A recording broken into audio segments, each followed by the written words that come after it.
ఇవిడేలేకపోతే నాకేంటి, నేను బాగుపడితే చాలు అనే భావం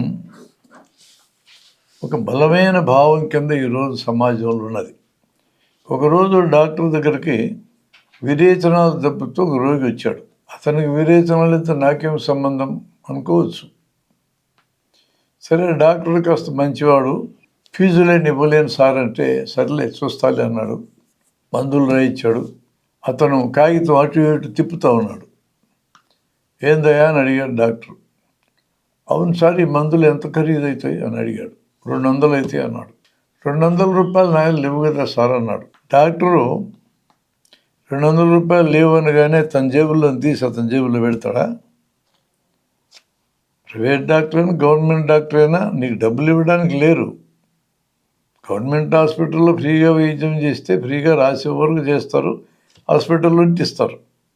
ప్రైవేట్ డాక్టర్ క్వశ్చన్ లేదు. నీ దగ్గర డబ్బులు తీసుకోవడానికి ఆయన ఉన్నాడు, ఇవ్వడానికే లేడు.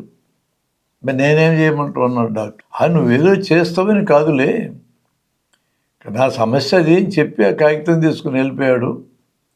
మందులేటు గొనలేడు, తీసుకెళ్ళి సైడ్ కాలంలో బారేశాడు. మందులేటు వాడలేదు కాబట్టి అతనికి విరేచనాలు త్వరగా తగ్గల. ఎక్కడ పడితే అక్కడ మల విసర్జన చేశాడు. ఈ మధ్య గవర్నమెంట్ వాళ్ళు కూడా నీట్గా సైడ్ కాలువలు కట్టారు. అటు ఇటు కాలు పెట్టుకొని మల విసర్జన చేయటానికి వీలుగా 6 మైళ్ళు మల విసర్జన. అక్కడ వాలిన ఈగలు ఆ మలంలో ఉండే క్రిముల్ని కాళ్ళు కంటించుకొని ఊరు మొత్తం వచ్చినాయి. ఆ వీధిలోనే కలెక్టర్ ఇల్లు ఉంది, నీ ఇల్లు ఉంది, నా ఇల్లు ఉంది, రాజకీయ నాయకుడి ఇల్లు ఉంది, ఒక వ్యాపారస్తుడి ఇల్లు ఉంది. అందరి ఇళ్ళకి వెళ్ళిన ఈగలు అన్నాల మీద, మంచినీళ్ళ మీద, మూతుల మీద, చేతుల మీద వాలినాయి. వీధి వీధి మొత్తం విరేచనాలు మొదలైనవి. చాలా అంటువ్యాధులు ఇలానే వ్యాపిస్తాయి. నిన్నగాక మొన్న వచ్చిన కోవిడ్-19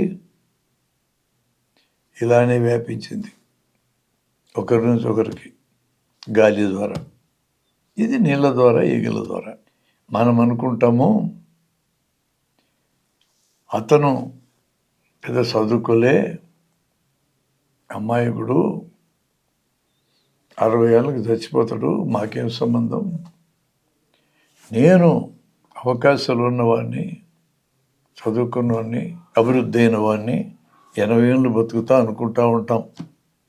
మిత్రులారా, వాడు చచ్చిపోయేటప్పుడు ఈ 80 ఏళ్ళను కూడా తోడు పట్టుకెళ్తాడు. ఎందుకంటే ఆడీళ్ళకి రోగాలు అంటిస్తారు కాబట్టి. నన్ను అటు జరగడానికి లేదు, నేను 80 ఏళ్ళు బతకాల అని అనుకుంటే వాడు కూడా 80 ఏళ్ళు బతకాల. ఆడితో నాకేం పని అంటే 60 ఏళ్ళు కొడతప్పుడు సావాల.